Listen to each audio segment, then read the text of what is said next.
They thought it was over. They had captured her, shackled her, exiled her. To the British, the rebellion was crushed. The War of the Golden Stool was done. But what they didn't understand was this. Yaa Asantewaa was not just a woman. She was a spark. And sparks catch fire. Years passed. The ashes of war cooled. The British renamed the land, the Gold Coast. They built new roads, new offices, new churches. But beneath it all, the people remained haunted. Not by ghosts, but by memory. In the villages of Ashanti, old women would whisper her name while grinding millet. Fathers would pause in silence when her name was mentioned at night. And children would sneak out to hear the elders speak. Because Yaa Asantewaa was not dead. She was now a story. Okay. But this story had a weight to it. It wasn't just about war. It was about shame and awakening. Because when the men stayed quiet, it was a grandmother who stood up. And the land never forgot that. Especially, the women. By the 1930s, markets began to hum with rumors again. Women gathered in corners. Not to trade. But to plan. The British called them market women. But they were more than that. They were messengers. Organizers. Leaders. Their weapon wasn't guns. It was memory. And their rallying cry was her name. British officials grew nervous. One colonial officer wrote in a secret report. The women grow bold, they whisper of a mother, the Ashanti flame. That mother was Yaa Asantewaa. Meanwhile, something strange began to happen. British archives began to go missing. Letters. Sketches. Reports about the war. All gone. What were they hiding? What was so dangerous about a grandmother from Ejisu? One story says that before she was captured, Yaa Asantewaa led a secret ceremony deep in the forest near Ejisu. She gathered the elders, the women warriors, and something wrapped in cloth. Some say it was the scroll of resistance. Others say it was a hidden map. But no one knows, because the man who wrote about it, a British soldier, vanished. Only his journal remained. Half-burnt. Torn. And the last sentence? She has hidden it. The stool, or something greater. I fear we may have awoken something we cannot kill. What could it have meant? Was it real? Or just legend? Some said it was nonsense. But others believed it, with fire in their bones. Because the golden stool was still missing. To this day, no British officer has ever touched it. No photo. No proof. Just silence. And silence, sometimes, speaks loudest. As the years rolled by, her name spread further. Not just in Ghana, but across West Africa. Women in Senegal, Nigeria, Benin, and Sierra Leone, they all whispered the same name. Yaa Asantewaa. They didn't have pictures of her. But they had her spirit. And that spirit became a storm. In the 1940s, a new kind of war began. A war of words. Of protests. Of hunger strikes and walkouts. Women rose again. They refused to pay unfair taxes. They stopped working for British businesses. They blocked colonial roads with their bodies. And when asked who inspired them, they would smile and say, "The one who stood when others Saturday." Even the children were hearing the stories. One boy in particular. A boy who would grow to become Ghana's first president, Kwame Nkrumah. He was born after the war. But he grew up on her legend. And when he stood on the podium in 1957 and declared Ghana free, some say he was speaking her words. The independence of Ghana, he said, is meaningless unless it is linked to the total liberation of Africa. It was not just a political line. It was a prophecy. And many believe it came from her. But even in this celebration, there was a whisper. A question. Where was the golden stool? Where was the truth? What did Yaa Asantewaa really leave behind? And then, something happened.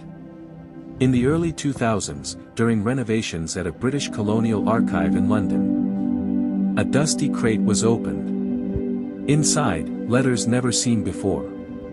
Sketches. And something strange. A sealed envelope marked, highly confidential, Kumasi Siege, 1900. Inside, was a torn journal. It belonged to Lieutenant Edward Miles, a junior officer stationed in Kumasi during the rebellion. And what it revealed, shook the historians. He wrote of seeing a group of women enter the forest days before Yaa's capture. He followed at a distance. He saw torches. He heard chanting. And he saw her. Yaa Asantewaa, not in chains, but in full regalia. She was not hiding, she was leading. She was placing something into the earth. Surrounded by women. He didn't understand the language. But he remembered one word. Nkwa. Life. He claimed she turned and looked directly at him, though he was hidden. And said something in Twi. When he asked a local translator later, he was told. She said, "Let them come. But they will not find our soul." After that, he said strange things happened. His letters stopped being delivered. His orders were changed. And his reports about the ceremony? Erased. He wrote. They do not want this known. They want her to vanish. But I saw her. And she saw me. Then, the journal ends. No signature. No return. As if he, too, vanished. Or was made to. Today, some Ghanaian historians believe Yaa Asantewaa did more than fight. They believe she planned. That she left behind signs. Clues. Messages. They've begun tracing them. Old maps drawn in charcoal.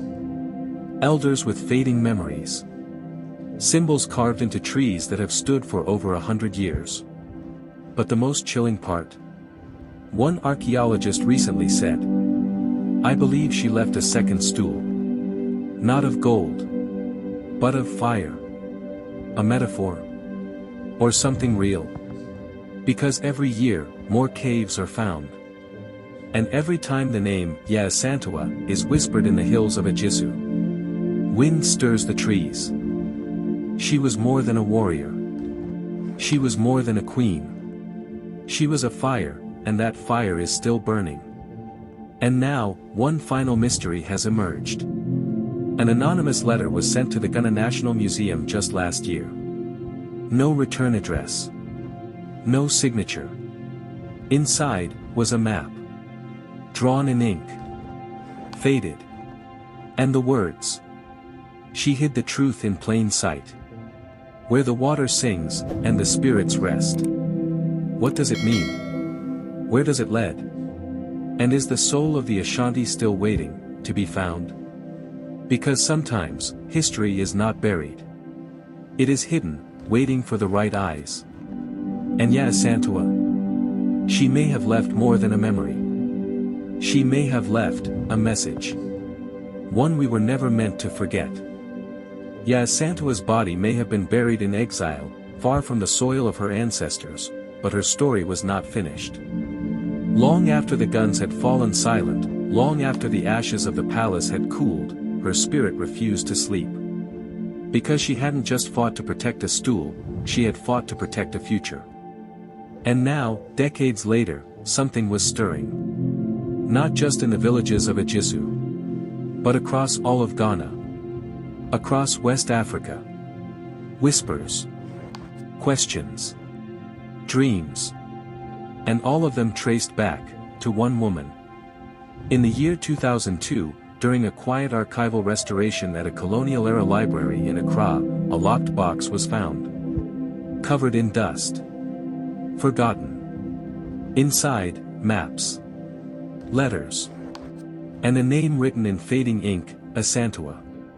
One of the maps pointed to a cave system no longer on modern charts. The writing was unclear, possibly burned or torn. But one thing stood out, a British officer's note scribbled in panic: it must not be opened.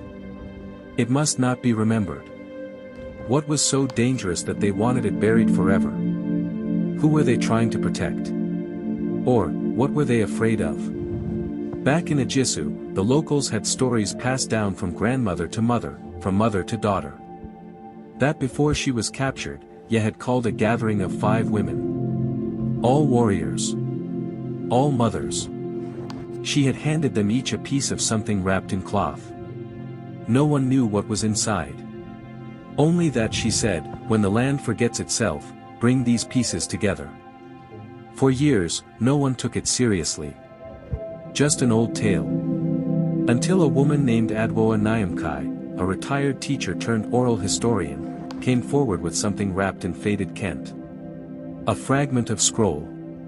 And a carving, of the golden stool. But it wasn't just a stool. It had markings, lines that matched the map found in Accra. Coincidence? Or a key? Suddenly, what had been just a legend, started to look like a puzzle. Young activists, historians, even spiritual leaders began gathering in secret. Not with guns. But with questions. With drums. With prayers. They believed that Yaa Asantewaa had not only led a war, but left behind a message. Hidden not in one place, but scattered. Protected.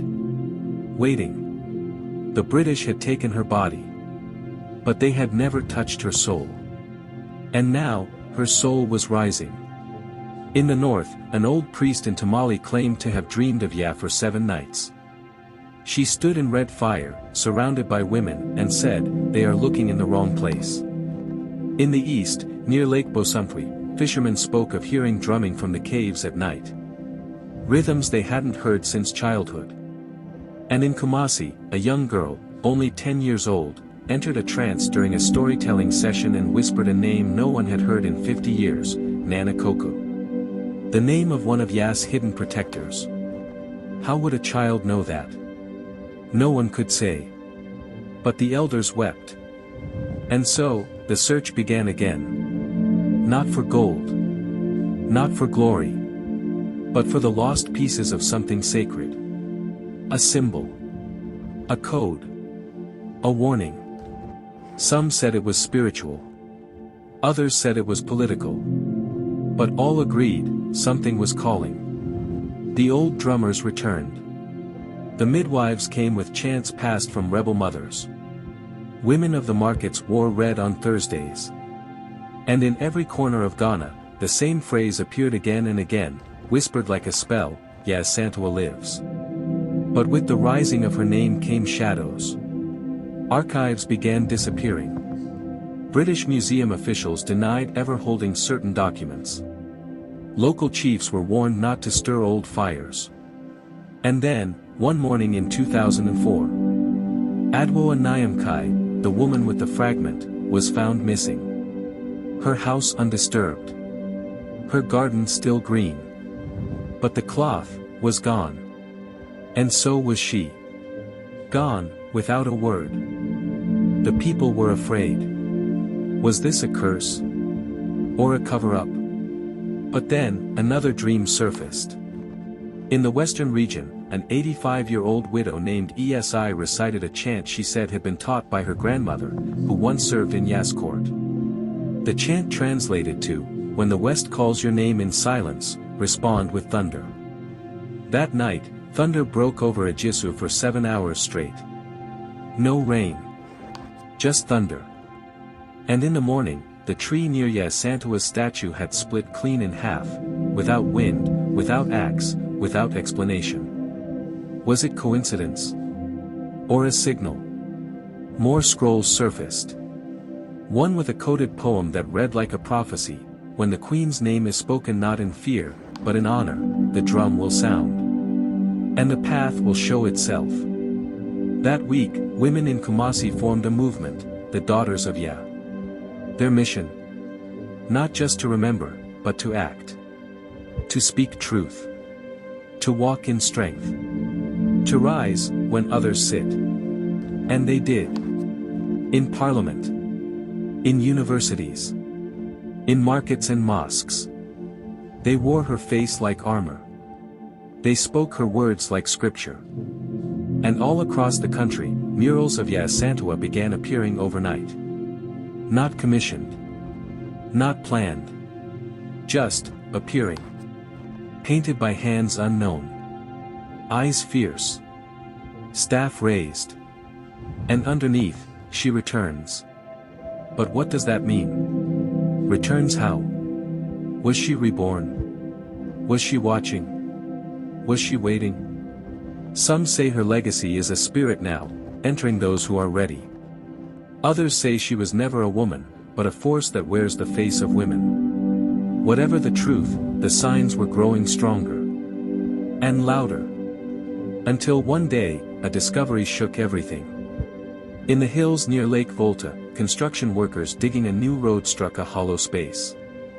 Beneath layers of stone, they found a sealed chamber, not on any map. Inside, carvings. Drums. And in the center, a broken stool made of gold and ebony. But it wasn't the golden stool. It was a replica. A decoy. Or maybe, a message. Etched into the stone wall was an old Akan phrase, "This is not the end. Look to the fire." And that's where we end this part of our journey, at the edge of something larger than we imagined. Was Yaa Asantewaa preparing us for a war still to come?